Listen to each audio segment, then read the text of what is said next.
Welcome to Vintage Classic Solutions. I'm your host, EJ Parker, and you are now in my paper time machine. Sit back and relax, enjoy the journey.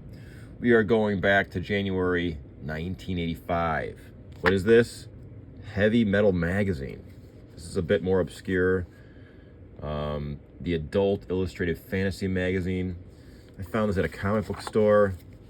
I bought this a couple years ago, and I put it in the bookshelf, and I didn't really look through it until now. So this will be a discovery for both you and me.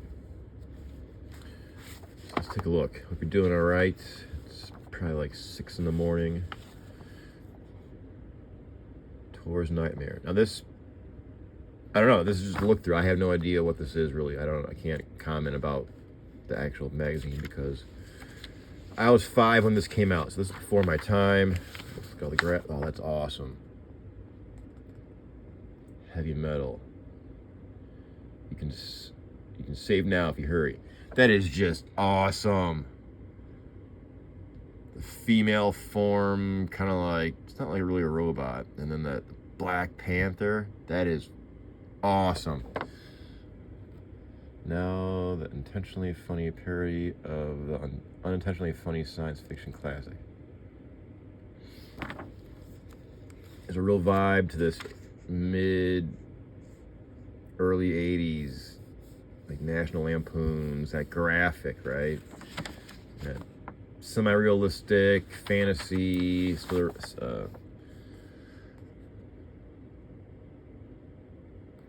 see what we got. What does it say? I can't read that. The text is black. Third dimension. Put them, so this is 1985. Put them on your computer. Grace your pillow with these little fluffy delights. Pardon me. Take them to your therapist. Take them for rides in your sports car. Take them to your Frisbee game. What are these? Little dolls? Like little... Are we in the third dimension? Oh, okay, some kind of...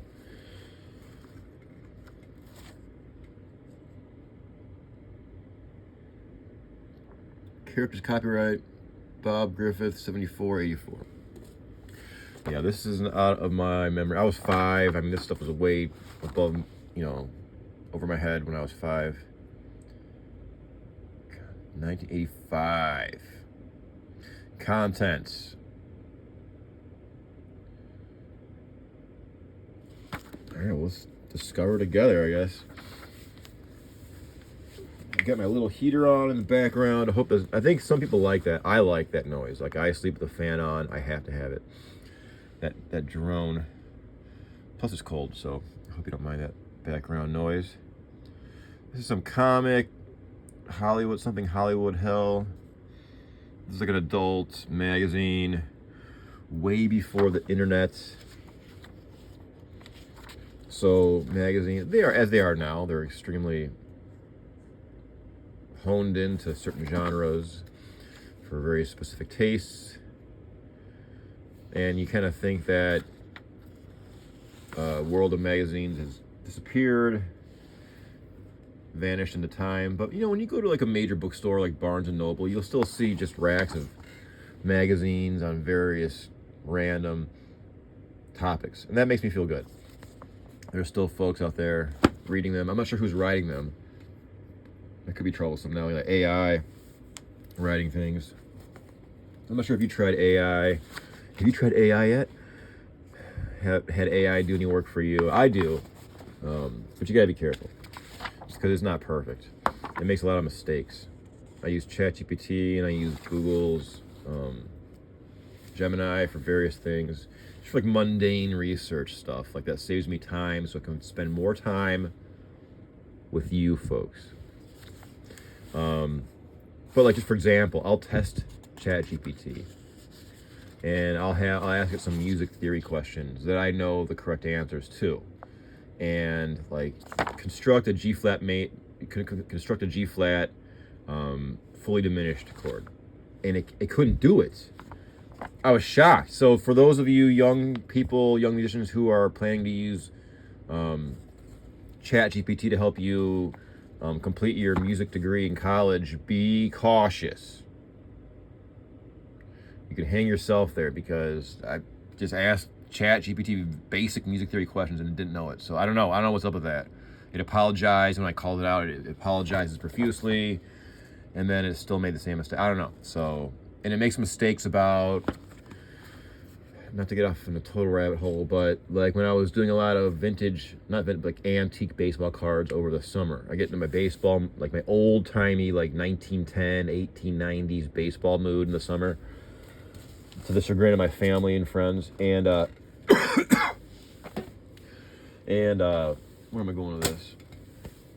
Oh yeah, so I was asking ChatGPT, like, hey, give me the background on this player, like Long Arm McGee, and I'll give the birth date, and it'll just give me some totally wrong information, and then I'll be like, are you sure about that? And then it'll go back and like give it to me again, like this information that's completely wrong. And then I'll call Chat. I have no problem calling ChatGPT out, and then it apologizes, this whole rigmarole of its programming, blah blah blah. So I don't know, just be cautious if you're relying on it. I don't rely on ChatGPT. I just use it as like a tool, kind of like a washing machine can help you wash your clothes faster, but you can also wash your clothes the old-fashioned way, which in some ways may even be better. So take that as you will. As I sip my coffee. All right, moving along in this 1985 heavy metal, the Adult Illustrated Fantasy Magazine. You are now in my paper time machine. This is new to me and to you, or well, it's new to me, this magazine. I love when folks comment saying, I bought that off the newsstand in 19 whatever. That's great, because they have insight to an era that I was not in, and I appreciate, the insight and details, cultural, pop cultural details about eras that I was not alive for or too young to participate in. These are cool graphics and comics. Stylistic. I thought this was going to be a bit more of like band orientated because heavy metal. But this is cool. I like obscure weird comics too, so I didn't know what to expect. I'm happy it's in color. Did you have this magazine? Looks kind of like counterculture, seems like. I mean, I haven't really read it all, but it seems more counterculture-esque than Mad magazine. Some risque adult comics. I didn't know what to expect. It said adult fantasy, so I'm like, does that mean just like space aliens wearing fanciful uniforms with ray guns with pretty girls, or is it like sexual fantasy? So it seems like it's kind of like a little bit of both. Sexy robots. See, that's where it's at. This is like Daft Punk. Daft Punk gets their material from this. Pardon me, and I don't blame them. Sexy robots. Women. Drawings by 77 Japanese illustrators. Female form. Very beautiful. No coffee table should be without them. That's cool. Harumi Gals. Harumi Yamaguchi. Let's see. This giant size book cover your whole coffee table. It features the works of Japanese leading woman illustrator Harumi Yamaguchi. Harumi is a master of the airbrush technique, for drawing partially clad women in baseball and boxing posters or lingerie models in unusual situations. Every page in this book will make a terrific framed poster. $27.50. Excuse me. Wow, that's cool. Be the first on your block to own these gorgeous Japanese art books. That was a bigger deal back then, Owning images. Harumi. I've been to Japan once, and it was amazing. I played a performance in Shibuya, in Tokyo, and also in Yokohama, which is a city I believe about an hour drive south of Tokyo. It was awesome. I mean, I was in Shibuya, which is kind of like the Times Square of Japan, like the fashion, like it's like that place where like you always see that famous video of Japan, like the intersection of like 10 roads crossing and like people cross the road, you know, during the cross signal. I was walking around there probably around 2006. My band from Shanghai, China. I was out on my own walking around, and I never felt so stylistically normal in my life. And let me explain. Shibuya and Tokyo, people are like hyper fashion aware and conscious. Hyper. And I came from Shanghai, China, which is really fashionable city. I mean, it's the women there dress up and they look good. They really do. I spent a lot of money on clothes in Shanghai as well. But Shibuya, I mean, I felt like a bland piece of printer paper. I mean, there was people like decked out in like the 50s greaser look. There were people with like the punk rock look. There were people with like the hardcore Japanese businessman look. I mean, and there was just me with a t-shirt on and my jeans. You know what I mean? I was like, oh my God. I felt like like the wrong character in a movie or something. It was just, but it was awesome. Japan is something else. Amazing. I saw a lot of vintage Fenders there on the walls of various jazz clubs. That's why the prices are so high, by the way. You American guitar players, all those vintage Fenders went to Japan. So there you go. These are cool. This is kind of this dark illustration in this 1985 heavy metal magazine. My name is E.J. Parker. I'm offering popular culture commentary for your listening and viewing pleasure. I haven't read any of these, but now I'm tempted to. I like obscure, kind of like dark comics to see where they take my emotions.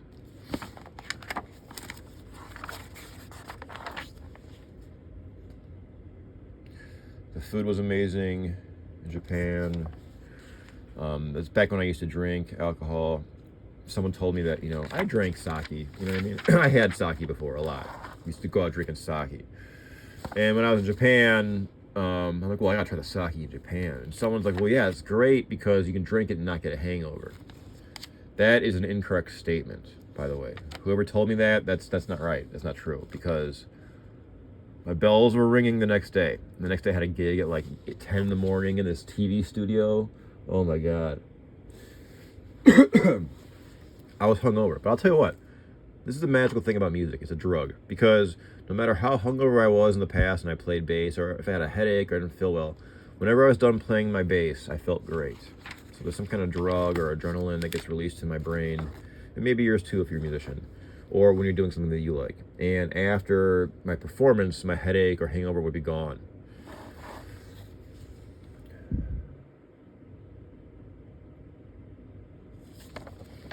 I can recall watching when I got to my hotel room in Japan, in Tokyo. I turned the TV on, and it was a baseball game.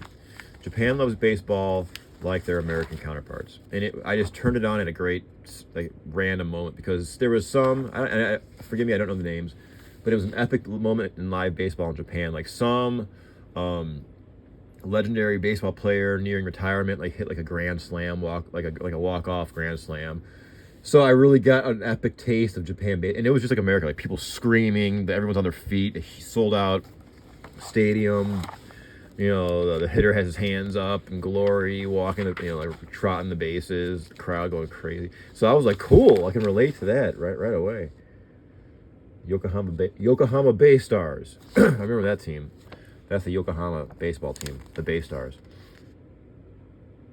As I blab away, this is an adult fantasy magazine from 1985. You are now in My Paper Time Machine. Maybe you had this magazine. Maybe you didn't. I was 5 when this was published, so this is, you know, like, kind of like before my time. This subject matter. This is cool.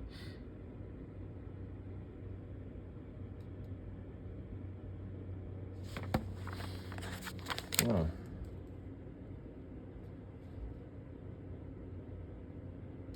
So there's a comic book store. Maybe if you're bored on a rainy day, try this. This is what I do. There's a comic book store in my local mall, which is great. I love going into a mall and being able to buy a vintage item, like a real mall. We have a real mall still. Anyhow, just go into some comic book store and just find some obscure magazine that you're unaware of from an era that's not yours, and just buy it. Like $10 or less. Give yourself like a price limit or whatever. But then again, I did it last night. And then just look through it. That's what I'm doing right now. It's fun because you'll just maybe pick up on popular culture, context clues that might help you figure something out from your childhood, or maybe you'll find a collectible, or who knows, some advertisement for something that you had. Or these are cool illustrations. Very adult themed, very serious looking subject matter. Now, I said I gave myself a $10 limit, and last night, that's what I said I was going to do, and I got this thing. I had to do it, though. This is an earlier My Paper Time Machine. I spent, as you can see, $20, but I had to do it. I mean, I just, look at this cover. I still can't get over that. And I didn't even, pull out my phone to check the eBay price before I bought it. That's how I know when I'm enamored with an object. When I just totally just don't even check the price. I give the merchant my money, and I get home, I don't check the price. I'm just like happy to look at the object and own it and look at it and share it with all of you. But then I did check the price, and it's worth what I paid for it. As opposed to, I'm a vintage and antique dealer, so if it's an item that I love, every item I buy and sell, don't get me wrong, but the level of being enamored can differ. So if it's an item I'm going to sell, I can just get home, list it, make it look good, my photos, list it on eBay, and that's it. But if it's an item I'm going to keep for my personal collection, the monetary aspects aren't the most important thing to me initially. Even in life, I mean, if you're going to try to scam me, good luck. I don't need money. And I'd rather have a skill, or like be able to paint really well, or be able to, improve my bass playing, or learn a language, or learn something I never knew, than, and then have a bunch of money. That's just me, though. Skills are more, I admire skill more than money. You might have a fat billionaire that just collected all these these paper pieces, right? They're really good at collecting paper dollars. But they might be an asshole, and they're fat, and they're mean. Nothing against fat people, but just like I'm trying to paint like an image of this like untalented, just rich person, just acquiring vast sums of paper money through just maybe, I don't know, like doing mean corporate things. I know it's a very general term, but you know what I mean, right? Just corporations want to become, like, paint this image of they are so caring and so loving and so benevolent, and they care about you and your family and your environment and community. But they don't. Come on, they'll fire you in a second. You can relate with me. Come on. They'll fire, like, their sole purpose is to make money. And if that doesn't include you, smell you later. That's the way that machine works. And that's the way it's supposed to work, I guess, right? That's why, I'm self-employed. I can fire myself if I want to.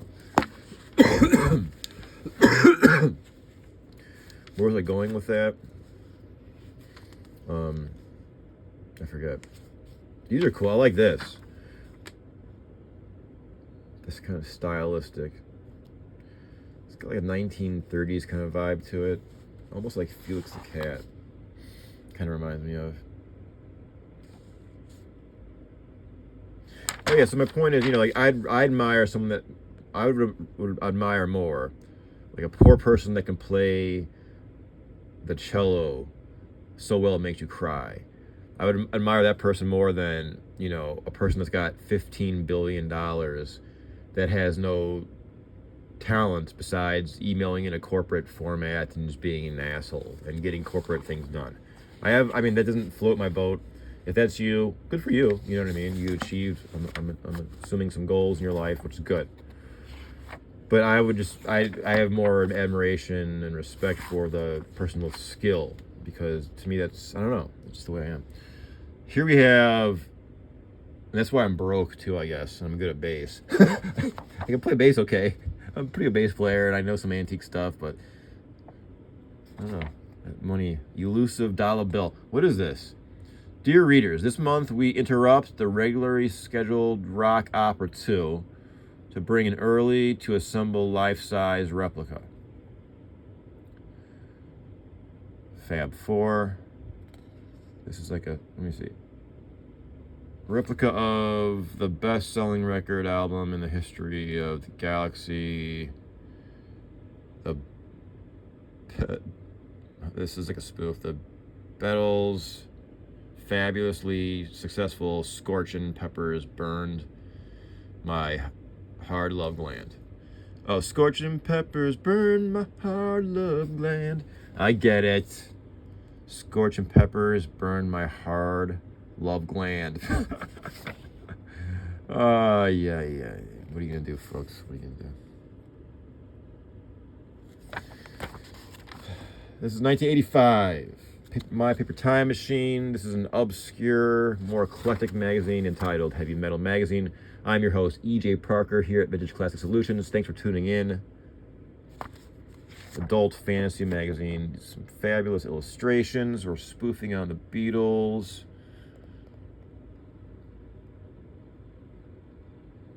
Cabbage Patch. George was my favorite Beatle. I like him because he's like the master of understatement. We want your money. Paul's a great bass player, though. Paul McCartney is a great bass player. He really is. I'm a bass player, and he's got some great bass lines. Doom, doo, doo, doom, doo, doo. Alberti bass. All right, folks. I hope you enjoyed that ride. We are back in your initial starting year. It's been fun having you. We'll do this again. 1985 Heavy Metal Magazine. And as always, thanks for checking in.